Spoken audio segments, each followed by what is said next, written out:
All right, some notable performances from the weekend. Chris, you mentioned Wyatt Langford, what he's been up to. He crushed a homer on Friday and then hit 2 more home runs on Saturday. There were 19 NFBC drafts this weekend. Langford's ADP, 116.4, the 29th outfielder off the board, going just ahead of George Springer, Evan Carter, and Jackson Chourio. So, Chris, eerily similar timing last year. Jordan Walker had his multi-home run game in spring, shot up draft boards. It feels like the same exact thing is happening for Wyatt Langford.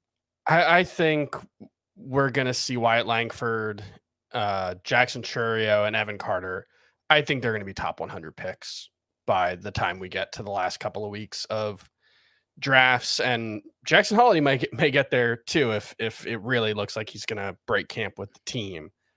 And I did this research about a month ago, probably, maybe a little less. And I can't remember if we talked about it on the podcast, but over the past 10 years, there have been, I think, 10 rookie top prospects who were drafted inside the top 100 in ADP. Between 50 and 100 specifically, they have averaged $18.4 in value as rookies. And all but one of them, Vladimir Guerrero, the highest drafted of them, returned double-digit dollars in value. The average player picked between 50 and 100 returned $7.3. So this has kind of changed how I view these high-end prospects, where once the industry coalesces on them as like legitimate top 100 type fantasy picks, recent history at least suggests that those are very, very good bets to be making in your drafts. So I'm definitely going to make sure I have Langford, Chourio, and Carter and Holiday on at least one team. And I think I have a couple of them on one already. So, yeah. So you're good with it. You agree with the move? Yeah, I think so. Yeah. Yep. All right. Scott? On Langford, I'm still guessing he doesn't make the team just because I don't think they have a spot for him.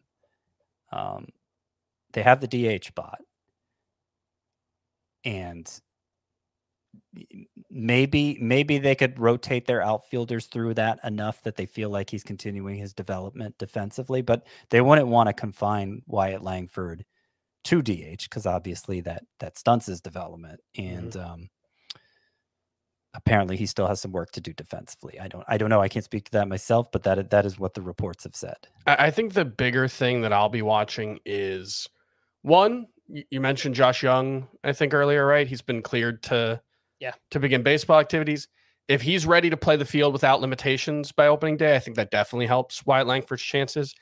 And then we'll see Corey Seager. Yep. Because if he's ready to hit, but not ready to play the field, and I don't know if that's a likely outcome, but that's one thing that I'm worrying about is if he can get back as a hitter, but isn't ready to play in the field every day, maybe they keep the DH spot just for him for a couple of weeks. Right. And that could push Langford down. So there are a lot of moving parts there. And, maybe 120 is the right spot for Langford, given that uncertainty. He was so dominant last season at every level, getting to AAA. I can't imagine it's going to take too long either way.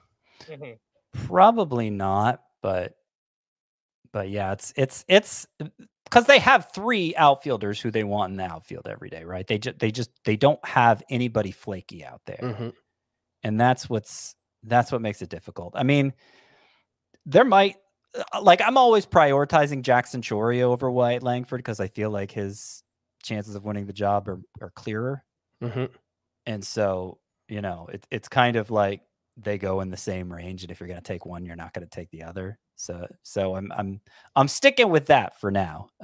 But we've got 3 more weeks of spring training left, and we'll see how things play out and if it changes my mind. How do you rank them right now? Evan Carter, Chourio, Langford. Oh, I have Chourio and I think Langford both ahead of Carter. Yeah. So Carter's 3rd for me, even though he's, gotten time in the majors before and he has a job. He doesn't have to go out there and win a job. But